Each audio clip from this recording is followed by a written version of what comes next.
What's up, YouTube? Welcome back to my channel. Today I'm going to be going over my physical collection for PS4 and PS5 games. Now, to be fair, I wouldn't consider myself much of a collector. I tend to play a lot of games and then beat them or get to a point where I don't play them anymore, and then I either trade them off or sell them or whatever. Somewhere along the way, I lost my desire to keep collecting games. I think it was when the Switch, just kept putting out games that it was a box with no game inside. Or, Final Fantasy VII, that was one where I was like, you know what, I'm going to own this, a physical PS5. And then just seeing the prices of those games where I could basically like sell a copy of, Final Fantasy VII on PS5 Integrate and buy a PS Vita or something like that. So there's just been, I think, a little bit of, what the customer and the collector wants versus kind of where we're at. I'm in my late 30s, and so, I feel like nostalgia is all over the place. Like, I find that I have more nostalgia playing, all my games on a PS Vita, like old school, and there's just like a mixture, I feel like, of the old and the new. And then, of course, everyone's got a handheld device nowadays. So whether that's a Steam Deck or a Portal or something that you have access to either download the games or stream them or whatever. And so I feel like we're still at a weird spot where the market and the collectors, people old and new, are still trying to find their way in their collections. So anyways, since the magic sort of wore off for me, I find now that I will still try to buy physical games. I feel like that's probably the best value that someone can have, where you buy the game, you beat it, and then you're going to get more if you sell that on Facebook Marketplace or Mercari or something like that than you would if you traded it into a game store. Even the local places, I feel like they try to say that they're better than GameStop or have different deals and stuff, and it just really isn't worth it at that point.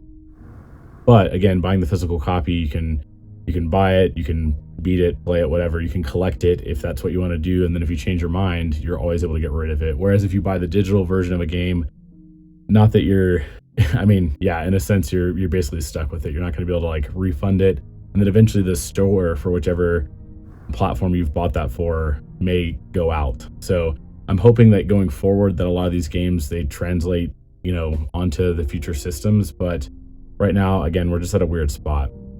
Without further ado, I'm going to go through what I have. This isn't my full collection or all the games that I've played, but this is what I have on hand. So we're going to start with the games in which I am either looking to play very soon or get rid of, if that makes sense. So we'll start with the PS4. I have one game on PS4 that I'm looking to get rid of, and that is the Power Rangers Battle for the Grid Super Edition. So this is the complete, has all 4 DLC packs on it. This has Ryu and Chun-Li and all the like bonus content for the PS4 version of this game. So I think it plays on PS5, but there's not a PS4 version of games. This is like really the maxed out version of the game that you can get. I got this on a GameStop sale. I think I paid $9.99 for it. It was used, but when I got it, it didn't look used at all. A lot of my friends play these type of fighting games on Steam. And so I found that when I had this, I thought, oh, I'll have people over and we'll be playing and it'll be a lot of fun. And that just really didn't happen. So I love the Power Rangers. Again, I'm in my late 30s, so I love, this is a big nostalgia trip for me. This game is really good, really fun to play, but I just haven't really been able to enjoy it as a single player on the PS5 playing this PS4 version of the game. Now, this actual game goes for quite a bit, surprisingly, as a used game, just because it has the entire DLC pack on there. But I think the base game goes on sale on Steam for like $5 or less sometimes. So this is one I'm looking to sell and then immediately rebuy on an online platform if I can. Next up, we got one that a lot of people like, or what I've heard, is Demon's Souls. So this is a remake from what I believe is a PS3 game. I haven't played any of the Souls games. I know. But I've heard a lot of good things about this. I bought it for really cheap used, and then I got rid of it because I just was playing other games. And then recently somebody put this up on Marketplace for $10. And so I zipped across town and picked this bad boy up. So I think that I'll try to play this on the Portal I feel like my connection has been pretty good on the portal, unlike what a lot of people are saying, and I think we'll give this a shot. So this is kind of in my, I just recently downloaded it or whatever, but it is the disc version, so we will try that game out and see how it goes. All right, this one's a little bit controversial, but I have Returnal. So I picked this game up for about 20 bucks on GameStop sale online, and I don't know, there's a lot of hype behind this game. The graphics look amazing. I don't know, I feel like there's only positive things to say about the game, but I played it for about 15 minutes and I just didn't really fall in love with it. I think maybe just the style of game, or I don't know what it is with me lately. I've been playing a lot of different styles of games I'm not really used to playing, and I don't know, this one just didn't really capture me. So it's kind of in my transient pile of like, I will probably get rid of this pretty soon and then rebuy it if it goes down in value later. But for right now, I just feel like it's, you know, maybe I should hang on to it and give it another shot. But yeah, I don't know. It just didn't really do it for me. But again, I don't know that there's anything negative to say. So this might be your cup of tea if you like. I think that it's like a hell shooter. So yeah, pretty cool stuff. All right, here is a sealed game. This is a sealed copy of Visions of Mana. So if you're familiar with the Mana series, there's like Legends of Mana, Secrets of Mana. Again, I didn't really play this game when I was a kid. A lot of, or this franchise, I should say, a lot of people are in love with this franchise. I've tried to play it several times. I think the one I've played the most is Trials of Mana when it came out on Switch. There's a version that was available online, and so I've played the Super Nintendo port of that, or however it was. I think it maybe only came out in Japan. So Trials of Mana I'm familiar with. Anyways, this one is a recent pickup of mine as I ripped away the tag. So this game was on sale at Target for some reason for $17. It had one of those little yellow Target tags. So I saw it and I knew that it was like, it had just come out a couple months ago. And yeah, so I went ahead and picked it up. I'm still kind of uncertain whether I'm going to open this up and play it. I feel like it kind of got mixed reviews. A lot of people said it was good, but it wasn't like the most amazing game they've ever played in their life. So I might give this one a try though, because I feel like overall it got a well-rounded score, and I don't know, from what I've seen, it looks like a game that I might enjoy. So still kind of on the fence about that one. Yeah, we'll see how it goes.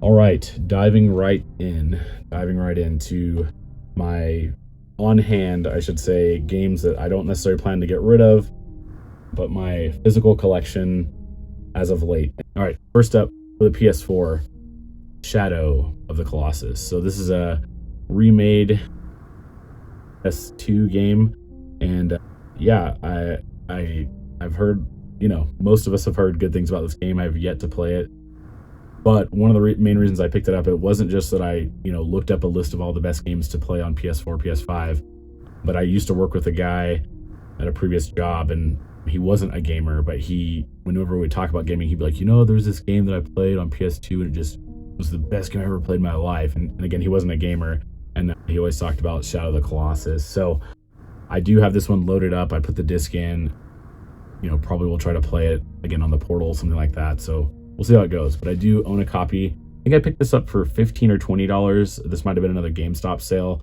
At that price and for what this game is known for, I feel like that's a solid price to ask from what I've heard. All right, next up, the big hitter. So Final Fantasy VII Remake for the PS4, upgradable to the PS5. So I kind of went back and forth on this one. I actually owned Integrade and all that. Believe it or not, as big of a Vita fan as I am, when the demo came out on PS4 before the PS5 came out, I downloaded the demo and I hooked up my PS Vita and I played the demo, you know, because you can link to your PS4. I played the demo of this on my PlayStation Vita, and so that's how much of a nerd I am.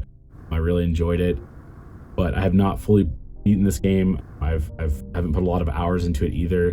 They have already reissued this, so don't buy into the hype. If you're like me, when things start to creep up towards $100, I'm like, man, I could probably get some PS Vita gear, get a Hori grip or something. So yeah, this copy I believe I got on Marketplace or at a Best Buy sale. I think I definitely paid around $15, I believe, maybe a little bit less. So here's my copy. I do plan on beating it and playing it, and then playing Rebirth as well, but I'm done with the hype, you know. All right, another big hitter for the PS4 before we move on to the PS5, Sekiro. Okay, so as I mentioned previously, I've not played a Souls game, but I do love feudal Japan and I love samurai old movies, Akira Kurosawa, Cowboy Bebop, you know, that kind of thing. So I'm really into that, and this was a Game of the Year game. This is not the Game of the Year version of this game, but I am happy to say that I did pick this up. I think it was for $10 or $15 on Marketplace from someone, but I don't think I'll be getting rid of this because this PS4 game is very expensive. Usually when people are reselling it, it still goes for close to like full price. So you can find a copy on Marketplace, Mercari, you know, kind of scout the internet, find yourself a cheap copy and get you a Sekiro. As I've mentioned, I'm a dad and gotta have a couple games like that. For the PS5, starting off the PS5 version of my collection is Overcooked All You Can Eat. Okay, so my daughter likes to game on the Switch, but she likes games like Animal Crossing and just games like that, Mario Kart, you know, the usuals. So I got her to play Overcooked one time on the Switch. It wasn't a great experience. She found it to be kind of difficult, but I do like to play the PS5, and I've been wanting to try out doing multiplayer with the PS Portal. So I picked this up for, I think, $10 locally. So maybe, I think someone even had it for like 15, and I was like, hey, would you take 10 for this? So I picked up a copy. This has both games and all the DLC on it. You can't go wrong with this version of the game, but I think you can get this for $13 sometimes on Steam, things like that. So just be on the lookout. This is a lot of fun if you haven't played it. All right, here is Horizon Forbidden West, the launch edition. So this game, yeah, this is one of those games when I bought a PS5, I was like, I will buy it and I will play this game. But I had kind of missed out on the PS4 version or generation. So I had to go through and play Horizon Zero Dawn first. I played and beat that and I really, really enjoyed it. So I picked this up, physical copy, have not yet played it, but we'll see how it goes. I really, really like Horizon Zero Dawn for the PS4, playing it on the PS5. I really like that game. I love the bow and arrow action, over the shoulder kind of stuff. I know that you can find that same joy in a lot of different types of games like Zelda and stuff like that, but for me, this game just kind of hit on all fronts. I really liked this game a lot, and I'm looking forward to playing Forbidden West, though I have not yet played it. And I know there's another one coming out. I might even try to pick up Zero Dawn, the remaster, or the Lego Adventures of the whatever it's called. You guys know. I'll put a little clip up there or whatever. But anyways, it has been one of my favorite games for the PlayStation systems in recent years. All right, next up, God of War Ragnarok. So this is the same story for me personally as the Horizon story, where I had not played the 2018 God of War. I got a PS5 and I got the version that comes with the code for the God of War Ragnarok. I thought, you know, I could probably sell this code and buy a physical copy, and if I'm patient enough, maybe that might actually play out.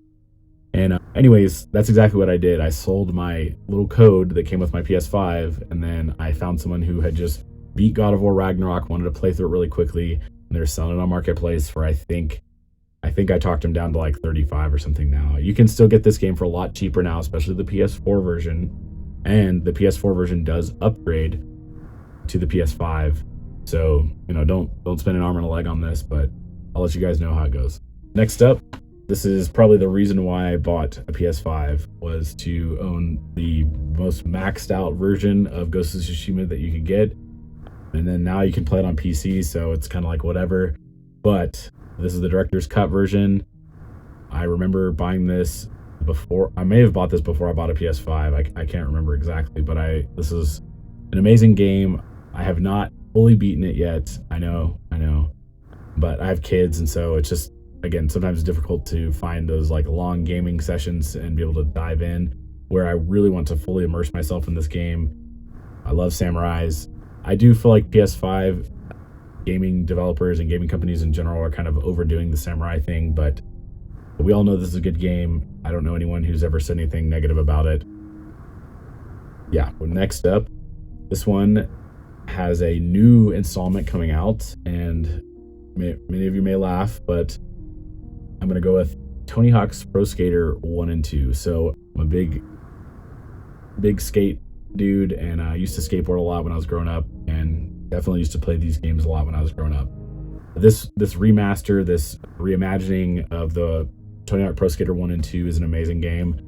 It does have that kind of glossy feel. If you haven't played it yet, I don't know how to best describe that other than like there's Tony Hawk 1 and 2 if you've played the originals, and they're rough around the edges, but it was like that's what we had back in the day. Playing Tony Hawk Pro Skater 1 back when I was a kid, and boy did I just play the heck out of 1 and 2. And then when PS2 came out, I remember playing 3 and 4 and Underground and all that stuff. So this game's a lot of fun. I think they really did it justice, so it's definitely worth owning. I have the PS5 version of the game. There's a version that came with like an actual skateboard deck. Yeah, I don't know. This game, if you know, you know.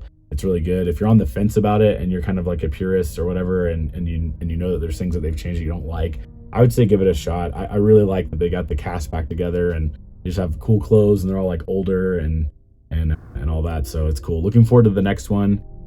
I could go on and say more about the BAM controversy and all that stuff like that, but I'll save that for another video since a lot of you may or may not be into skateboarding. So Tony Hawk Pro Skater 1 and 2. All right, and last but not least, this is a game that I do plan on hanging on to and finishing and beating, Sonic Frontiers. This is probably not the game that you thought would be my finale, but this game has been really surprising to me. I think just because I've kind of fallen in love with Sonic over the last couple years, especially with the movies coming out, things like that.